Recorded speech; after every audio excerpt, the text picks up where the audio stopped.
성경 말씀 주보에 갈라디아서 4장인데 그 사자가 빠졌습니다. 지워져버리고 갈라디아서 4장 12절부터 20절 말씀까지 보겠습니다.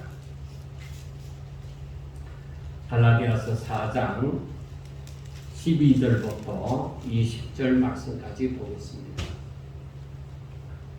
형제들아, 내가 너희와 같이 되었은즉 너희도 나와 같이 되기를 구하노라. 너희가 내게 해롭게 하지 아니하였느니라. 내가 처음에 육체의 약함으로 말미암아 너희에게 복음을 전한 것을 너희가 아는 바라. 너희를 시험하는 것이 내 육체에 있으되 이것을 너희가 업신여기지도 아니하며 버리지도 아니하고 오직 나를 하나님의 천사와 같이 또는 그리스도 예수와 같이 영접하였도다. 너희의 복이 지금 어디 있느냐? 내가 너희에게 증언하노니 너희가 할 수만 있었더라면 너희의 눈이라도 떼어 나에게 주었으리라.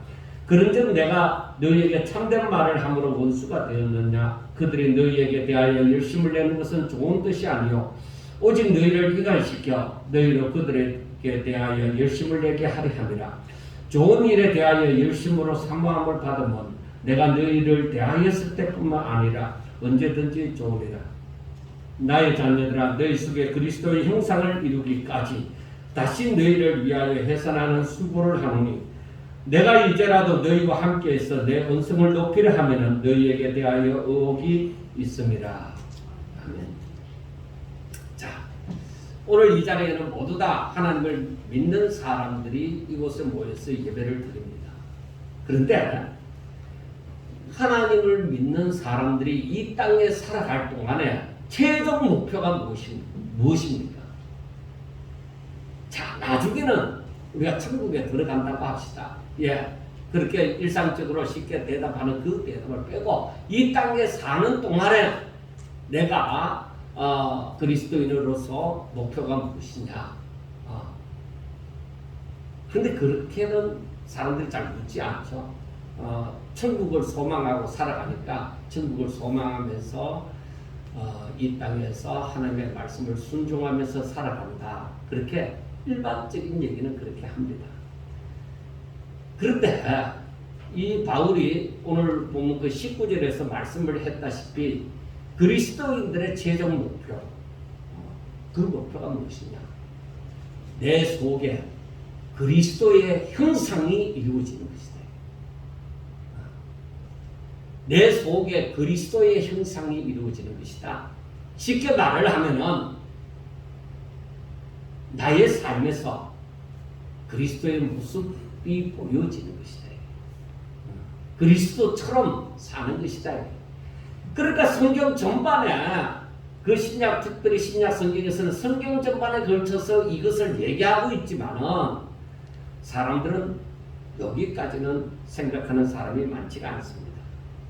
그래서 특히 말씀 사역자들은 이 최종 목표, 그리스도인들의 최종 목표를 염두에 두고서 성도들을 대해야만 하는 것입니다.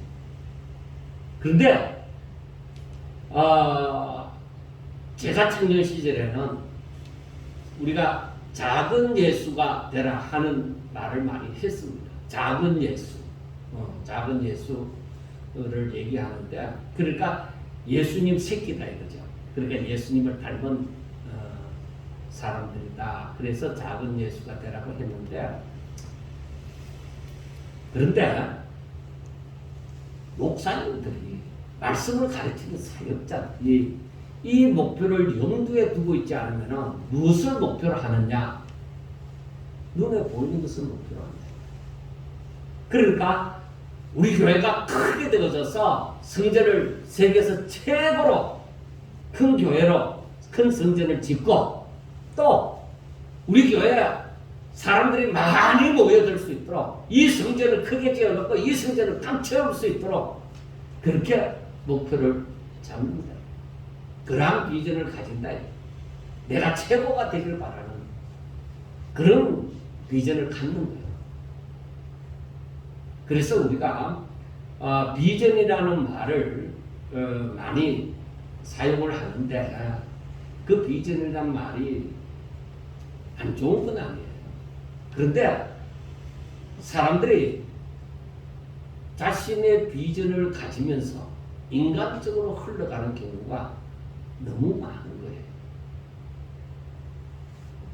실질적으로 모든 사람들이 바라는 거 다 좋다 이거예요. 예배 드리는 자가 많아지는 거 그거 좋은 일이죠. 성전도 크게 짓는 것도 좋은 일이죠. 대외적으로 구제 활동하고 해외로 선교 활동하는 거 이거 다 좋은 일이에요. 근데 중요한 것은 그 신자에게서 그리스도의 형상이, 그리스도의 모습이 보여져야 된다. 자, 왜 그러냐? 한번 생각해 보라. 하나님이 처음에 사람을 만드실 때에 죄 있는 사람으로 만들지 않았잖아요. 그 사람이 하나님께서 처음에 사람을 만드실 때 어떻게 만들었어요? 자기 형상을 따라 그 모양, 자기 모양대로 사람을 지었던 거예요. 그래서 우리가 회복이 되어져 간다고 하면은 회복이 되어져 간다는 것은 무엇이겠어요?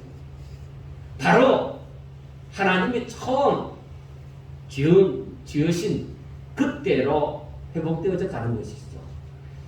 그래서 사도 바울이 오늘 또 말씀을 합니다. 너희 속에 그리스도의 형상이 이루어지기까지 내가 수고를 하겠다는 거죠. 그 바울 사도의 최종 목표가 뭐예요? 자기 사역의 목표가 성도들에게 그리스도의 형상이 나타날 때까지. 예수 그리스도를 따르는 제자가 온전한 제자가 되기까지 내가 수고를 한다 이 말이에요. 우리가 분명하게 하나님을 믿는 사람이라면 분명하게 이것을 기억해야만 되는 것입니다. 그래서 사람들이 조금은 안타까운 것이 뭐냐면 사람들에게 이제 성도들에게 묻습니다. 당신은 신앙생활 하면서 무엇을 목표로 삼습니까?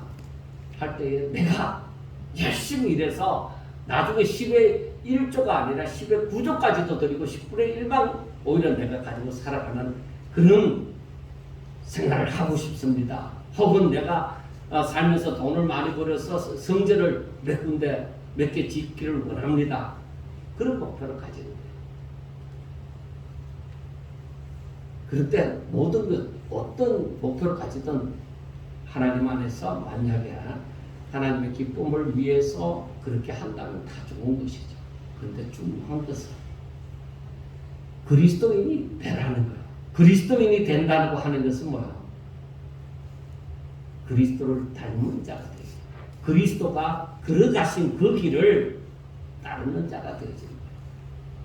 자칫 잘못 사람들이 내가 신앙인으로서 목표를 가진다고 하면서 오히려 그것보다가 자기의 야망, 욕심 그걸 비전으로 내세울 수도 있다는 것입니다. 자, 그러면 예수님은 제자들에게 어떻게 말을 했느냐? 어떻게 말씀을 했느냐? 우리가 잘 아는 마태복음 28장 19절과 20절에 있는 말씀을 보면은 그러므로 너희는 가서 모든 민족을 제자로 삼아 하고 말을 합니다. 아버지와 아들과 성령의 이름으로 세례를 베풀고 내가 너희에게 분부한 모든 것을 가르쳐 지키게 하라. 볼지어다 내가 세상 끝날까지 너희와 항상 함께 있으리라. 자, 주님께서 제자들에게 말씀하신 것이 뭐예요? 저들을 제자로 삼아서 제자의 삶을 살아갈 수 있도록 내가 너희들에게 분부한 모든 것을 저들에게 가르쳐서 그걸 순종하도록 그렇게 가르치라는 것입니다. 야, 너희들이 어떻게 하든지 모든 민족을 제자로 삼아서 정말로 이 땅에 그리스도의 왕국을 이룰 수 있도록 해라. 아니, 그게 아니다. 그래서 우리가 모든 것 내려놓고 정말 하나님 앞에서 생각할 때에 내가 마지막에 임종 전에 내가 그렇게 생각해 보면서 무엇을 내가 자랑스럽게 뿌듯하게 못하게 여길 것인가? 그 임종전이 아니더라도 나이가 점점 더 들어가면서 가만히 생각해 보면서 내 자신에 대해서 전에는 발견할 수 없었던 그 정말 그리스도 안에서 하나님의 말씀을 순종하는 모습이 내가 생각해도 자꾸만 일어난다. 내가 그런 마음을 이렇게 살아야지가 아닌데 자꾸 저절로 하나님의 말씀을 순종하면서 이렇게 살다 보니까 내 안에 정말로 그리스도의 모습을 발견하게 되어지는 그런 역사가 일어나야 된다는 것이죠. 자, 사도 바울이 너희 속에 그리스도의 형상이 이루어지기까지 말한 것과 예수님께서 모든 족속을 제자로 삼아서 세례를 베풀고 내가 너희들에게 분부한 모든 것을 가르쳐서 지키게 하라. 그렇게 말씀하는 것하고 합해보면은 모든 족속을 제자로 삼아서 그리스도의 형상이 이루어지게 하라. 그들로 하여금 그리스도의 모습이 나타나게 하라. 바로 그 말이에요. 자, 그렇다면 하나님을 믿는 나 자신이 뭐야? 먼저 주의 제자가 되고 그것도 중요하고 내 속에 그리스도의 형상이 이루어지는 것이 더 중요하다 이 말이에요. 그렇다면 또다시 이 말을 이어보면 주의 제자라면 그리스도의 형상이 당연히 이루어진다는 것이죠. 우리는 제자의 삶을 살아가는 거예요. 제자가 되기 위하여 열심히 살아가는 거예요. 그래, 제자라고 하면 스승의 말을 듣는 거죠. 훌륭한 제자는 스승의 말을 듣는 거예요. 그러니까 예수님의 말씀을 순종하면서 살아가는 그 모습. 다르게 얘기하면 하나님의 뜻을 가진 뜻대로 살아가는 그 모습이 그리스도가 예수님이 이 땅에 오셔서 아버지의 뜻을 따라 사는 모습이나 같은 거예요. 그래서 바울은 갈라디아서 2장 20절에서 그렇게 말을 했잖아요. 내가 그리스도와 함께 십자가에 못 박혔나니 그런즉 이제는 내가 사는 것이 아니라 오직 내 안에 그리스도께서 사시는 것이다. 이제는 내가 사는 것. 내가 이 육체를 부모로부터 물려받은 이 육체를 가지고 있지만은 이제는 전에는 내가 살았다. 내 욕심, 내 비전, 내 가족, 하여튼 그런 것들을 목표로 해서 내가 살았다. 내 안에. 그래서 나는 나다. 다른 사람 말을 듣지 않겠다. 다른 사람 말을 듣는다 하더라도 내가 인정이 되어지는 것만 듣겠다. 그렇게 살아왔는데, 그러니까 그 주체가 나 자신이었는데, 바울이 말하는 말은 무엇이냐면 나의 정과 욕심을 이미 십자가에 못 박았다. 그렇기 때문에 이제는 내가 사는 것이 아니라 내 속에 그리스도께서 사는 것이다. 그렇게. 그리고 이제 내가 육체를 가지고 육체 가운데 사는 것은 나를 사랑하사 나를 위하여 십자가에 못 박히신, 즉 자기 자신을 버리신 하나님의 아들을 믿는 믿음 안에서 사는 것이다. 그래서 의인은 믿음으로 살리라. 그렇게 말씀을 하는 거예요. 그래서 성경 어디를 보나 그 흐름이 다 하나님 뜻 가운데서 나온 것이기 때문에 정말 하나님의 말씀대로 산다고 하면은 구약을 보나 신약을 보나 흐름이 한 줄기라는 것을 알게 되어지는 것입니다. 자, 그 다음에 제가 항상 주장하던 마태복음 16장 24절과 25절 말씀처럼 누구든지 나를 따라오려거든 먼저 자기를 부인하고 자기 십자가를 지고 나를 따를 것이라고 했습니다. 그리고 누구든지 제 목숨을 구원하고자 하면 이럴 것이요, 누구든지 나를 위하여 제 목숨을 잃으면 찾으리라. 이게 다른 예수님이 말씀하셨지만은 이 말씀은 예수님의 걸어가신 길이에요. 예수님의 삶이에요. 그리고 로마서 12장 1절에 또 얘기를 한 번 더 하지만은 그러므로 형제들아 내가 하나님의 모든 자비하심으로 너희를 권하노니 너희 몸을 하나님이 기뻐하시는 거룩한 산 제물로 드리라. 이것이 영적 예배다. 너희가 마땅히 드릴 영적 예배라는 거예요. 그래서 우리는 찬양에도 있다시피 하나님께서는 예배하는 자를 찾으신다고 하는데 그 예배가 무엇이냐? 진정한 신령과 진정으로 드리는 것이 영적 예배인데 우리는 지금 이 영적인 예배를 드리고 있다. 내 자신을 정말 하나님 기뻐하시는 산 제물로 내가 드리는 데 나는 주의 뜻입니다. 하나님 뜻대로 하여 주옵소서. 정말 그 믿음이 있는데 좋은 것은 내가 하나님 뜻대로 하소서 하고 그렇게 하는데 이게 고난이 다가오고 이건 내가 겪어보니까 너무 쏟아야 돼요. 그러니까 하나님 그거는 못하겠습니다. 이건 자기 몸을 산 제물로 드리는 것이 아니지요. 그러니까 하나님 뜻대로 산다는 것. 예수님이 이 땅에 오셔서 정말 십자가의 고통이 육체를 가진 존재가 십자가의 고통을 당한다는 것은 너무나도 힘든다는 것을 예수님이 왜 모르겠습니까? 다 알고 있습니다. 그래서 하나님 주님께서 기도하실 때 이 잔이 내게서 옮겨가게 해요. 그런데 예수님은 아버지요, 내가 이것을 행하러 왔습니다. 그러나 내가 이것을 행하러 왔습니다. 하고 기도합니다.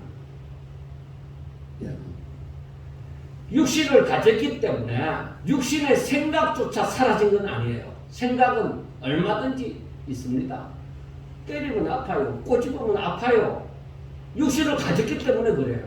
내가 이것도 못 느끼는 존재가 아니라 이렇게 육신으로서 느낄 수 있는 것은 다 느낄 수 있으나 아버지의 뜻대로 되어지길 바랍니다.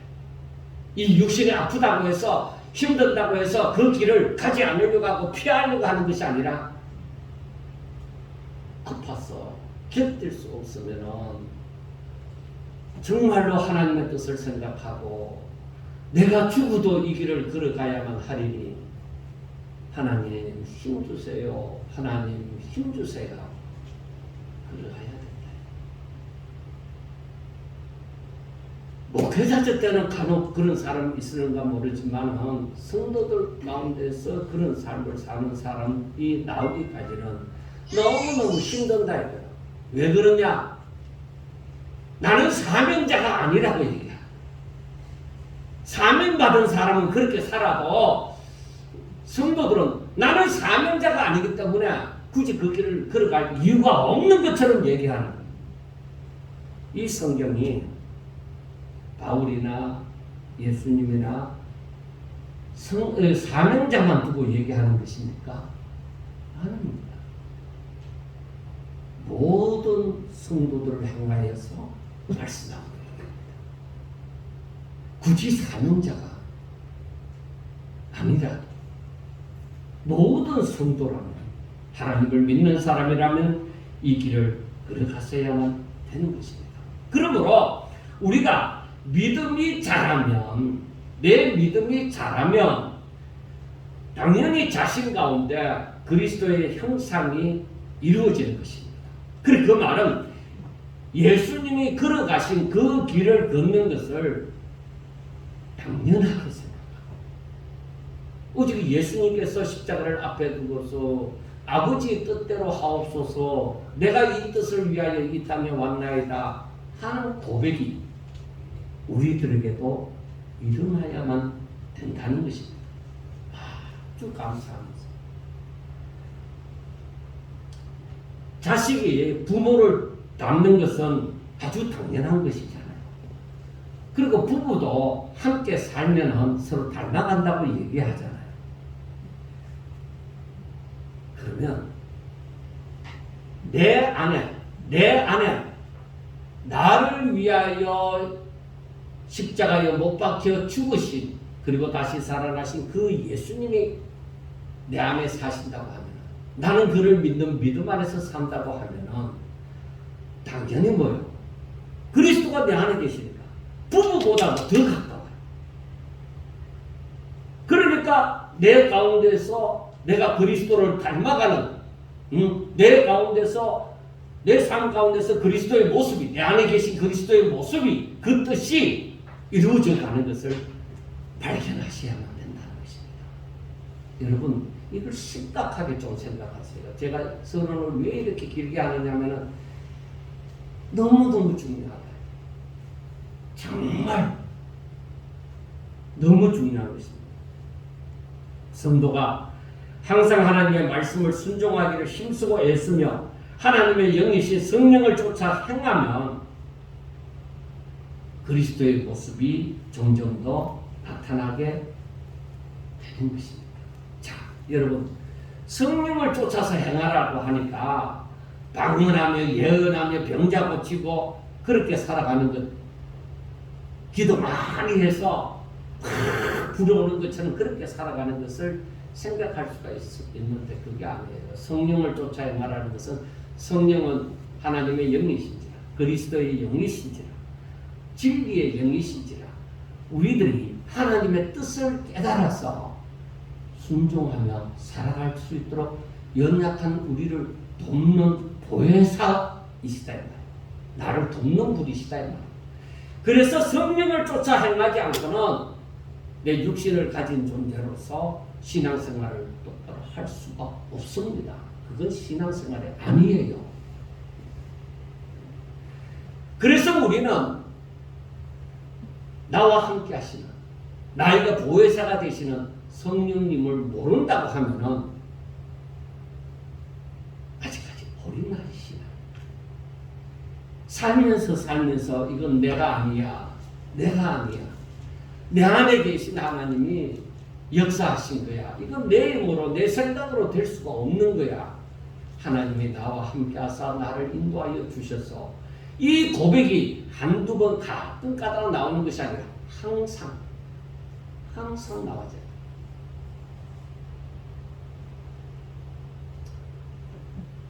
제가 어제 전원그룹 때에 이제 여기서 이 방에서 나와서 물컵을 두고 이 사기컵을 두고서 밑에 냉수를 저는 먹고 올라올 때 냉수를 가지고 올라오리라 생각하고 사기컵을 들고 내려가다가 불을 켜지 않았어요. 그래서 늘 내려가던 계단이니까 그냥 내려가다가 마지막 계단에 와서 이게 끝이지 하고 생각했는데 한 계단이 더 남은 거예요. 그러니까 조금 넓게 뛰어니까 모서리를 밟아갖고 그냥 한쪽에는 휴대폰, 한쪽에는 이 물잔을 들고서 내려가다가 그냥 팍 엎어지는데 이게 깨지잖아요. 깨지니까 이거 안 깨라고 이렇게 쥐고 그냥 팍 그냥 막 바로 엎어진 거예요. 그런데 순간 내 머릿속에서 드는 생각이, 아무것도 다치지 않았어. 너무 감사하다. 컵도 깨지지 않았어. 그래, 그 생각을 하면서 가만히 드는 생각이, 진짜 감사하다. 그자 내 자신에게 진짜 감사하다. 안 보였으니까 그냥 바로 이렇게 아무것도 없으시고 손으로 짚었을 텐데 이거 들고 이렇게 하면서 그냥 넘어진 것이, 그리고 아무 데도 다친 게 없는 것이 너무 감사하게만 느껴졌습니다. 여러분, 이렇게 어떤 큰 일을 당할 수 있는 데에 당하지 않은 것, 이런 것만 감사한 것이 아니라 내 삶 가운데서 하나하나 하나님은 나와 함께 하신다고 얘기했죠. 예수님이 분명히 말씀하셨잖아요. 내가 세상 끝날까지 너희와 항상 함께 있으리라. 그 바울은 얘기하잖아. 내 안에 그리스도께서 사신다. 하나님은 나의 안고 일어선조차 아니라 나의 생각조차도 주관하시고 나의 머리털까지도 세신 바가 되신다. 나는 내 자신에 대해서 몰라도 하나님은 내 미래도 다 아신다는 거예요. 그래서 그 하나님의 인도함을 그대로 믿고 따르는 것. 이게 그냥 되어지는 게 아니다. 예수님께서는 말씀하셔요. 들에 핀 카파를 보라, 공중 나는 새를 보라. 저들이 무슨 길상도 안 하고 아무 수고도 안 하는데 하나님 먹이시고 입히시잖아. 사람들은 뭐야? 그 베타파, 그 새만 또 못해서 하나님이 창조주가 되시고 하나님의 모든 것을 선하신 뜻대로 이루심으로 모든 것을 합력하여 선을 이루신다는 그 자체를 믿지 못해서 어떻게 하든 내가 만족할 만큼 나를 보호할 수 있는 걸로 물질이면 물질, 권력이면 권력, 건강이면 건강 내가 다 채우려고 하잖아.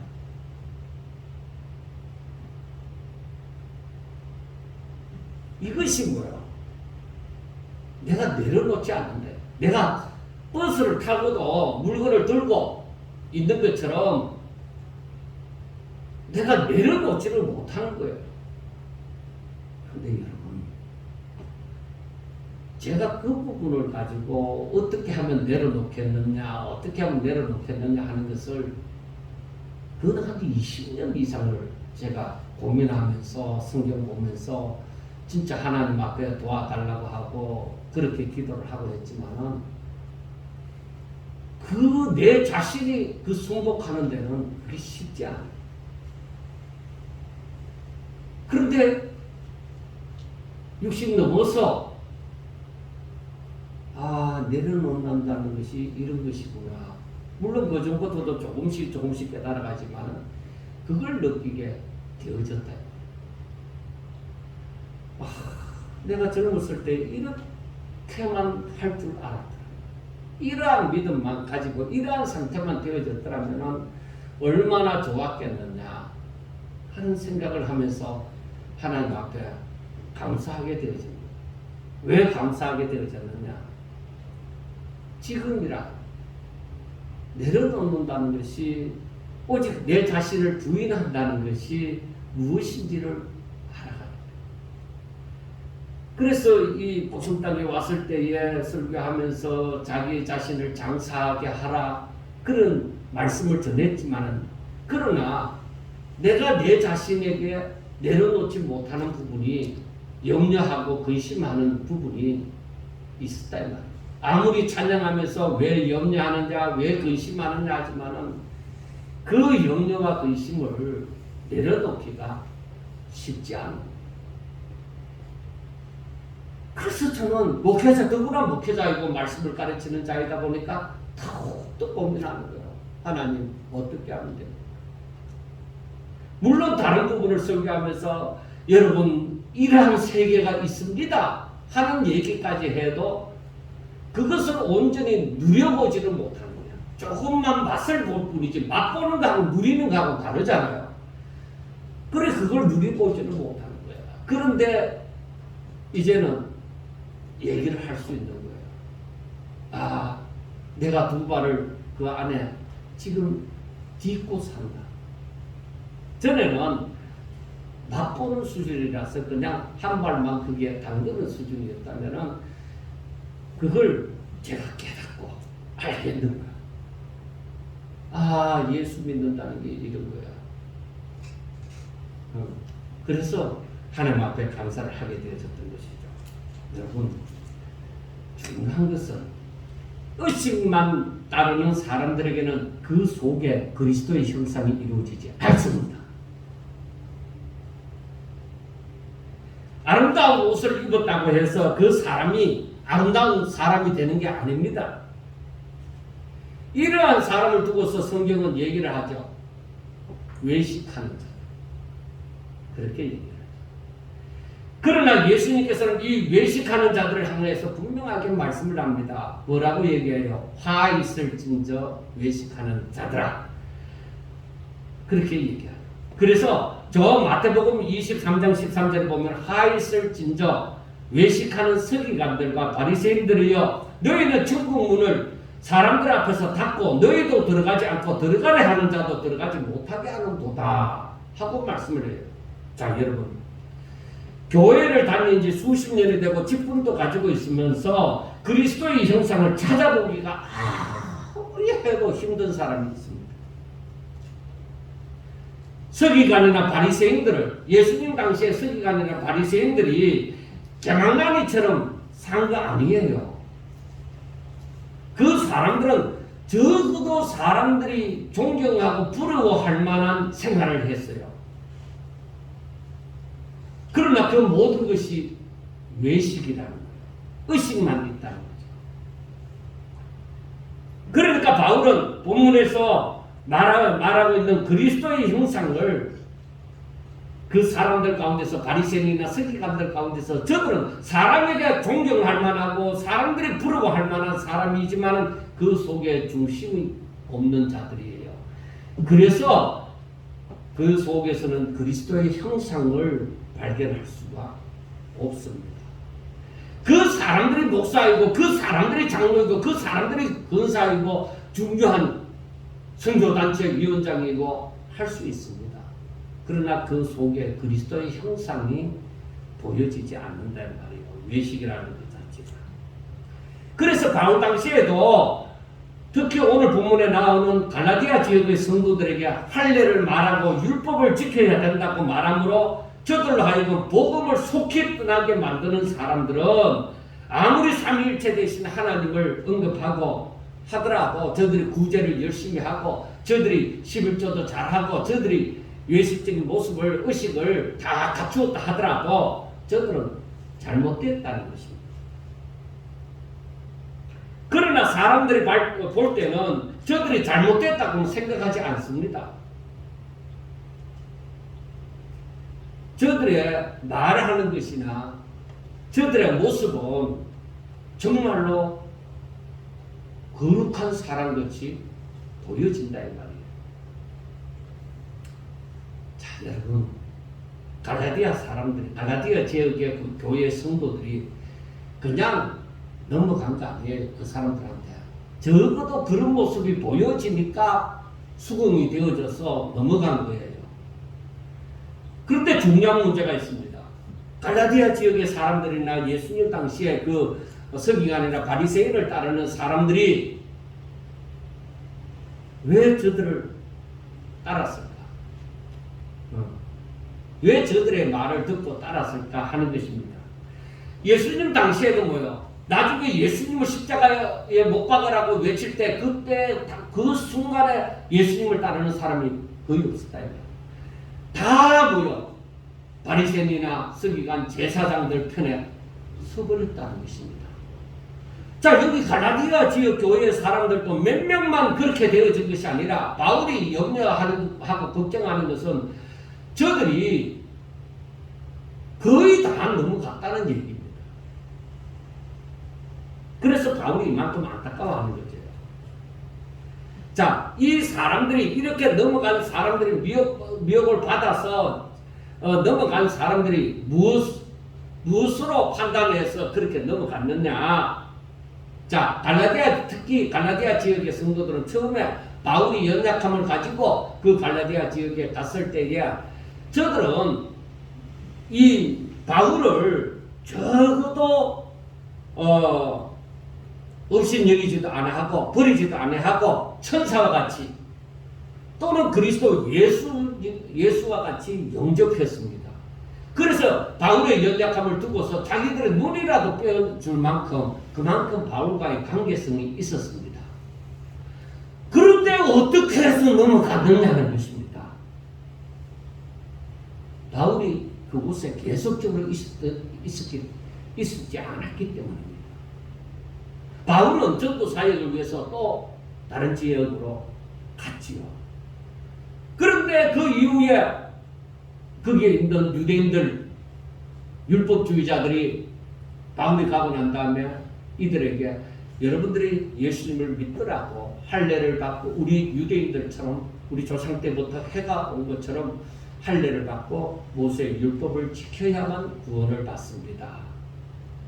그러니까 예수님을 믿어도 되지만은 믿어야 되지만은 그러나 할례와 율법을 지켜야만 된다고 가르친 거예요.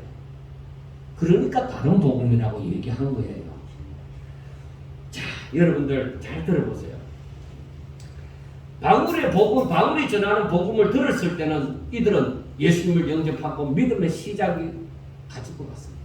그런데 유대주의자들, 율법주의자들의 말을 듣고 할례도 더하고 모세 율법을 지키는 것도 더했습니다. 더하거나 빼지 말아야 되는데 바울이 전한 복음에서 더하거나 빼지 말아야 되는데 천사들이라 할지라도 바울의 일행 가운데 있는 사람들이라 할지라도 다른 복음을 전하면은 저주를 받을지어다고 말씀을 했다 이 말이에요. 그러면은 더하거나 빼는 이 사람들을 그 유대주의자들의 말을 듣지 말아야 되는데 이들이 그 율법주의자들이 하는 말을 들으니까 유대인들은 난지 8일 만에 할례도 받지 그리고 이 모세의 율법을 계속적으로 지켜왔으니까 그러니까 그걸 보면은 우리도 할례 받고 율법을 지켜야 되는 것이 맞겠다. 그렇게 인정되는 것이죠. 뱀이 하와에게 찾아와서 하나님이 정말로 동산에 있는 모든 실과를 먹지 말라 하더냐? 아니 선악과는 먹지 말라 하더라. 그래 왜 그걸 따먹으면은 정령 죽을까 하노라 하더라. 그렇게 말을 합니다.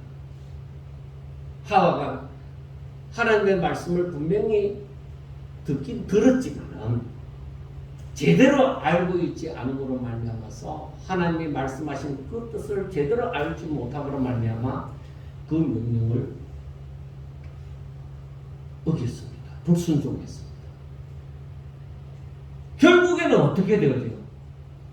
그의 후손들이 다 죄인이 되는 그런 결과를 낳았습니다.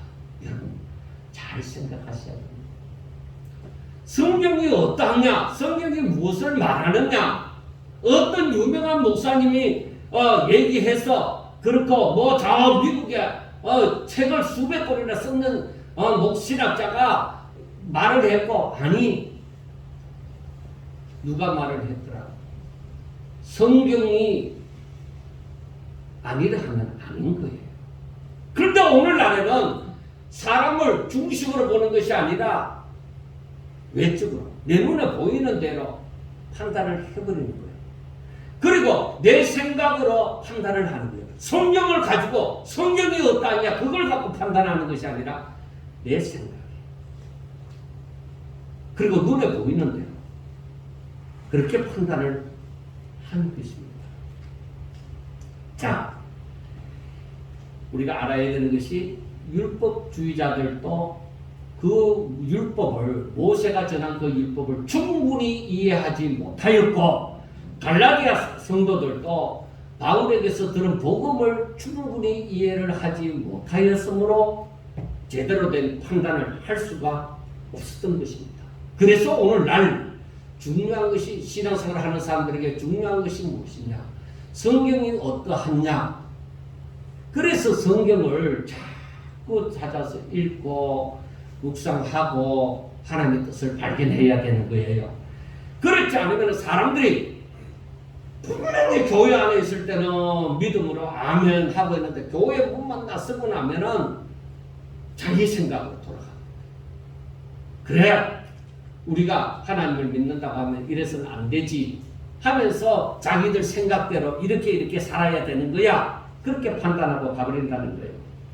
자, 그런데 결과적으로 중요한 것은 이 율법주의자들의 미혹을 받은 그 갈라디아 지역의 성도들이 오히려 바울을 대적하는 입장에 있어서 복음을 떠나 멸망의 길로 가고 있다는 사실입니다. 그래서 바울은 말합니다. 나의 자녀들아 너희 속에 그리스도의 형상을 이루기까지 다시 너희를 위하여 해산하는 수고를 하노니 내가 이제라도 너희와 함께해서 내 언성을 높이려 하면 너희에 대하여 의혹이 있음이라 하고 말씀을 합니다. 그러니까 이 말은 너희 속에 그리스도의 형상이 이루어지기까지 해산하는 수고를 한다고 했잖아요. 다시 해산하는 수고를 한다는 것은 그 해산의 고통이 얼마나 큰지는 알잖아요. 그러면 이 그리스도의 형상이 이루어지기까지가 쉽느냐? 쉽지 않다는 거예요. 그래서 믿음의 단계를 얘기하기도 하는 거예요. 어린아이 신앙에서 예수 그리스도의 장성한 분량에 이르기까지 자라나기가 해산하는 수고가 같다. 그런데 바울이 다시 내가 이 해산하는 수고를 겪겠다는 거예요. 너희들이 멀리 가버렸으니까. 그래서 바울은 이 갈라디아서 1장에서부터 자신의 사도권을 가지고 말을 하고 그 사도권과 또 자신이 전하는 복음을 두고 변호하면서 말을 했습니다. 그리고 3장 4장에 보면은 율법과 복음의 관계성을 말하고 또 비교를 하고 율법주의로 돌아가는 것이 얼마나 위험한 것인가를 지금 얘기를 하고 있습니다. 율법과 복음은 하나님의 구속 사이에 있어서 서로 뗄래야 뗄 수 없는 관계입니다. 오늘날 사람들이 성경 말씀을 단편적으로만 바라보고서 오늘날에는 율법이 필요 없다 그렇게 말하는 사람들이 있습니다. 그러다 보니까 사람들이 회개할 줄 모르는 거예요. 자신이 의인이냐 죄 없는 존재이냐 그렇게 생각하고 회개할 줄 모르는 거예요. 하나님의 이 구속 사이에 있어서는 율법도 필요한 것이고 복음도 필요한 것이다 이 말이에요. 복음을 말하기 위해서 율법을 말해야 되는 거예요. 그래야 복음을 제대로 깨닫게 되어지는 것입니다. 절대로 율법이 주인공이고 복음도 주인공이다 이거 아닙니다. 율법은 어디까지나 주인공인 복음을 돕는 역할을 하는 거예요. 디딤돌 같은 역할만 하는 것이라는 것을 아셔야 됩니다. 다시 한번 말하지만은 율법으로서 죄악된 세상을 하나님의 심판 아래 두고 죄인들로 하여금 자신의 죄를 발견함으로 예수님께로 나아가게 만드는 것이 바로 율법이다. 그래서 그 율법은 농학 선생과 같은 것이다. 초등학교 교사와 같은 것이다 하는 것입니다. 그러므로 우리가 율법을 자세히 들여다보면은 그 율법이 우리를 예수님께로 어린 양 대신 예수님께로 인도한다는 것을 발견하게 되어지는 거예요. 그래서 성경에 보면서 예수님이 어디에 있느냐? 그래서 이 다니엘의 세 친구가 풀무불에 들어갔을 때 세 사람이 들어갔는데 한 사람, 네 사람이 있는 것을 보았으니까 그 가운데 한 분은 그리스도다 하고 얘기하는 사람, 그걸 예를 드는 사람도 있고 또 아브라함에게 천사가 나타났을 때 그때 한 사람이 바로 그리스도다 이렇게 얘기하는 사람들이 있습니다. 자, 좋습니다. 그리스도가 어디 있느냐? 그리스도가 어디에서 나타났느냐? 그렇게 찾는 게 아니에요. 구약 성경 전체에 이 율법 가운데서도 예수님을 발견해야 돼요. 모든 것이 예수님께로 보여질 수 있도록 예수님을 발견할 수 있도록 그렇게 성경이 보여져야 되는 거예요. 제 자신도 처음부터 어떻게 이걸 알겠습니까? 솔직히 말해 아무리 목사라고 해도 신학교를 나왔다 해도 그렇게 이게 쉽게 깨달아지는 게 아니겠습니다. 정말로 살면서 목회하면서 설교하면서 성경 보면서 서적도 보면서 그런데 하나님께서 성령으로 말미암아서 깨닫게 해주시고 체험케 해주시고 그 일이 없었더라면 제 자신이 지금도 몰랐을 것입니다. 그래서 우리가 갈라디아 4장에 보면은 갈라디아서 4장이 바로 그걸 잘 설명하고 있는데 먼저 그 앞에 3장에 보면은 3장 19절에 그런즉 율법은 무엇이냐? 범법함으로 더하여 진 것이라 천사들을 통하여 한 중보자의 손으로 베푸신 것인데 그 다음 뭐라고 얘기해요? 약속하신 자신이 오시기까지 있을 것이다. 그때까지는 주인공으로 타고 있는 거예요. 그런데 갈라디아서 3장 23절 그 밑에 보면은 믿음이 오기 전에 우리는 율법 아래 매인 바 되고 계시될 믿음의 때까지 갇혔느니라. 그러니까 예수님이 오셔서 그 전에는 예수님이 비밀이었단 말이에요. 감추어져 있었단 말이에요. 비밀을 감추어진 거잖아요. 드러나지 않고. 그런데 구약시대 때는 그 감추어졌는데 예수님의 오심으로 말미암아 비밀이 나타내어진 바, 보여진 바가 되어졌단 말이에요. 이때까지는 율법이 주인공과 같이 역할을 하는 거예요. 그런데 예수님이 오시고 즉 계시될 믿음이 나타내 보여진 바, 비밀이 드러나게 되어졌을 때에 그때는 율법이 주인공이 아니라는 것이죠. 바로 이때를 위하여서 율법이 존재해 왔다는 것입니다. 그렇게 아셔야 되는 거예요.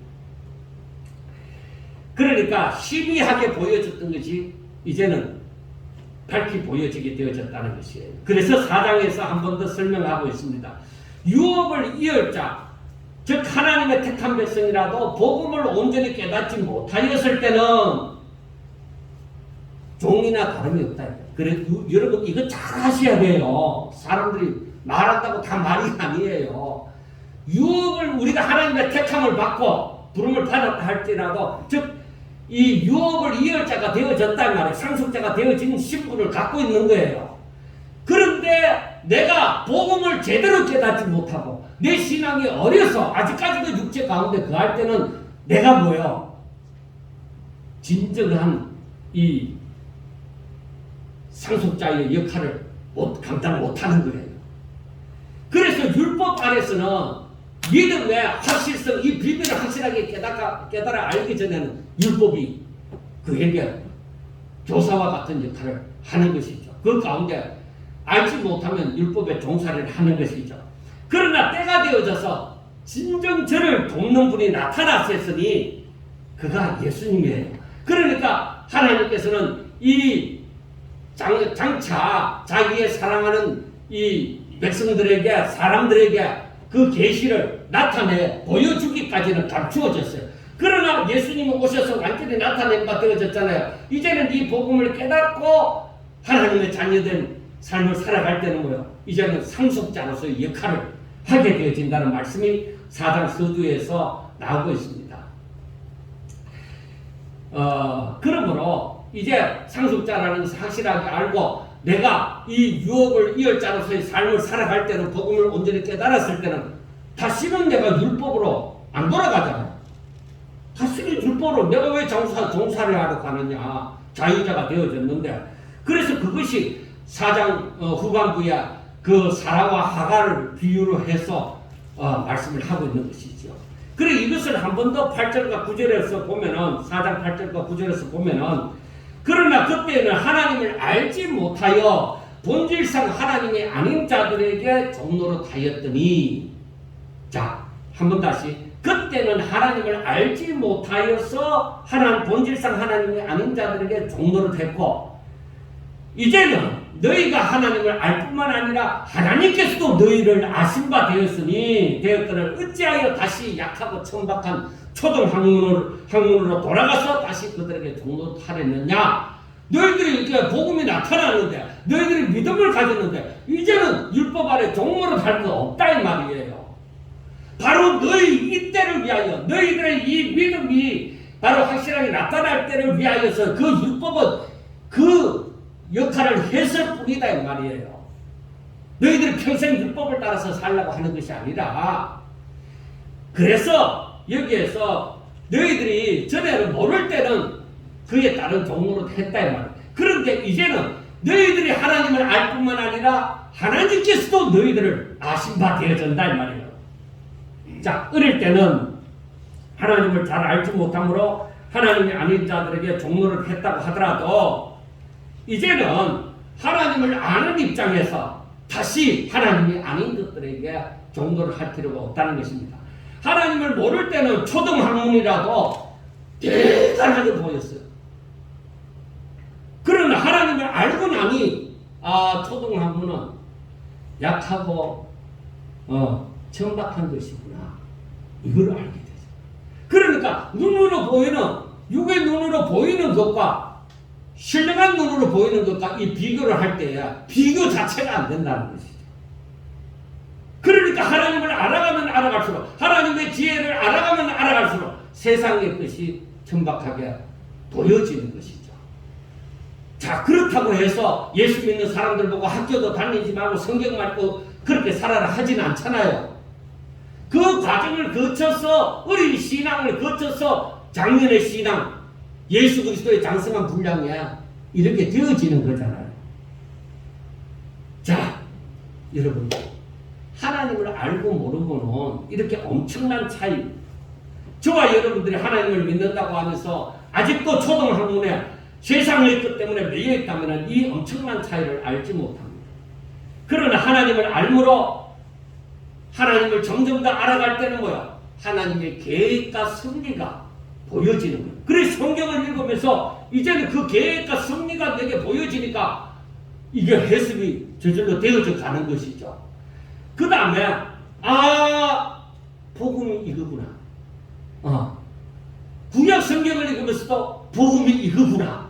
기쁜 소식인데 이거구나. 굿뉴스가 바로 이거구나 하는 것을 절실하게 깨닫게 되어집니다.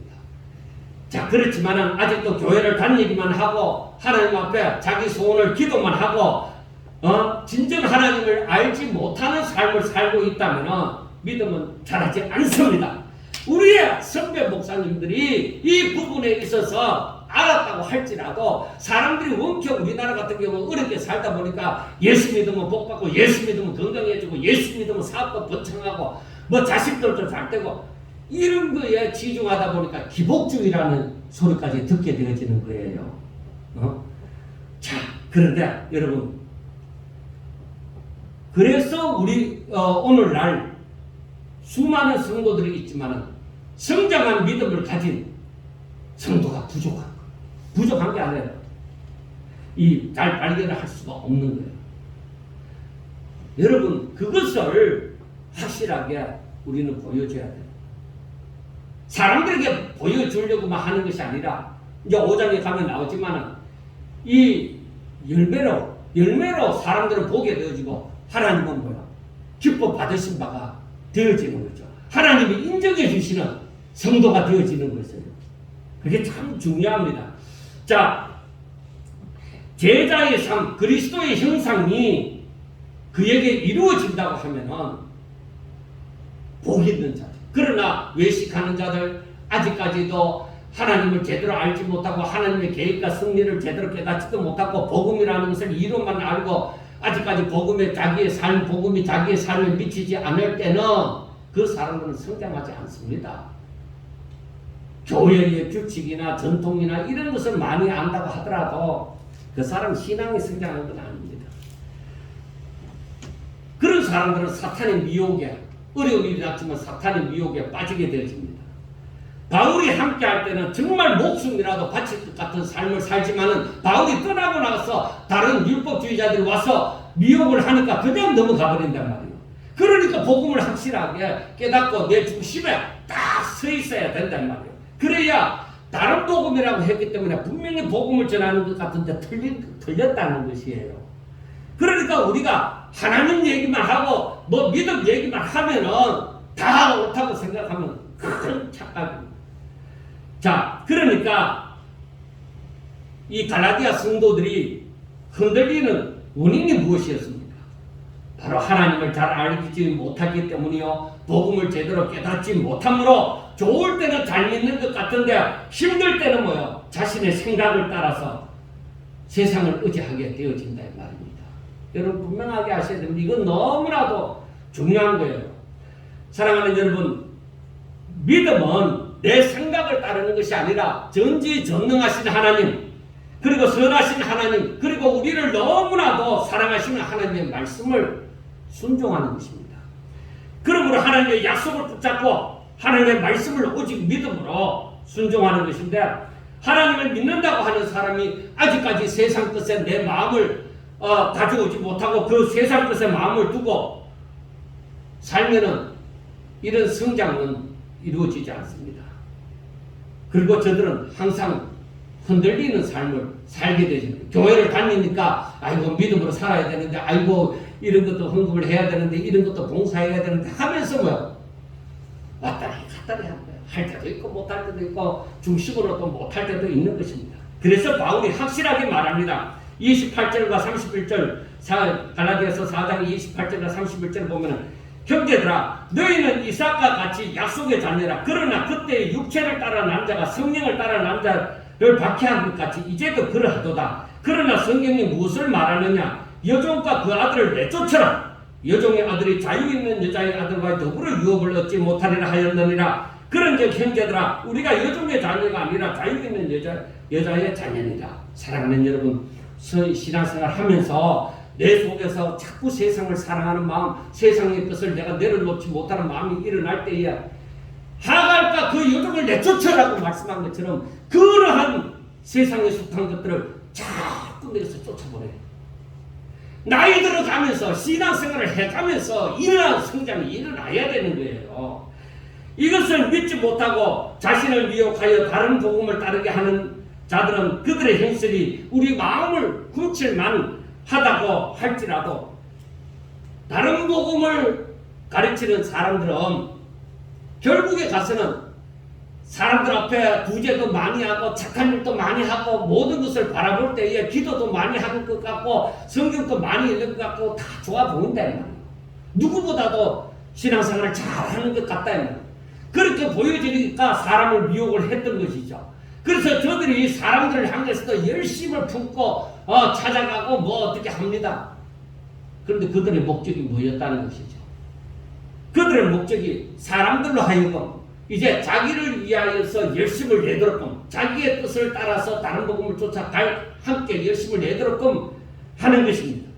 그래서 이것은 좋은 뜻이 아니라 참 복음을 전하는 자들과 이 성도들을 이간을 시켜서 저 사람들은 이런 것도 안 하지, 저 사람들은 사도것도 없고, 저 사람은 사랑이 부족하고, 이렇게 말하면서 자기 사람들을 만들려고 하는 거예요. 오늘날 교회가 그런 교회가 많다 이 말이에요. 사람들은 그거를 분별할 줄도 알지 못한단 말이에요.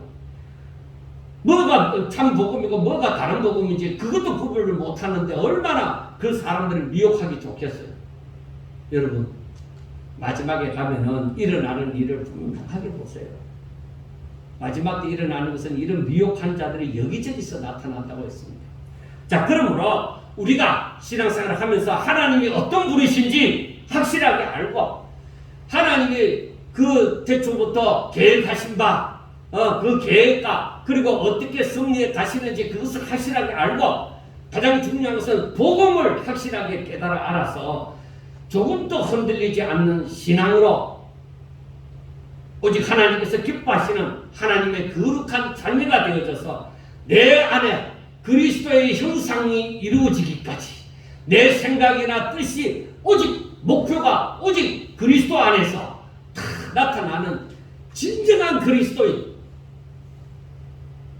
그러한 그리스도인이 되고자 하셔야 돼요. 또 제 같은 말씀을 전하는 사람들은 다른 것을 목표로 삼는 것이 아니라 성도들에게 그리스도의 형상이 이루어지기까지 그것을 목표로 삼고 해산하는 수고를 해야만 할 것입니다. 우리 모두 다 하나님의 뜻을 맞추어서 사역자는 사역자대로, 성도들은 성도대로 더욱더 예수 그리스도의 장성한 분량에 이르는 믿음을 가질 수 있기를 주의 이름으로 축원합니다.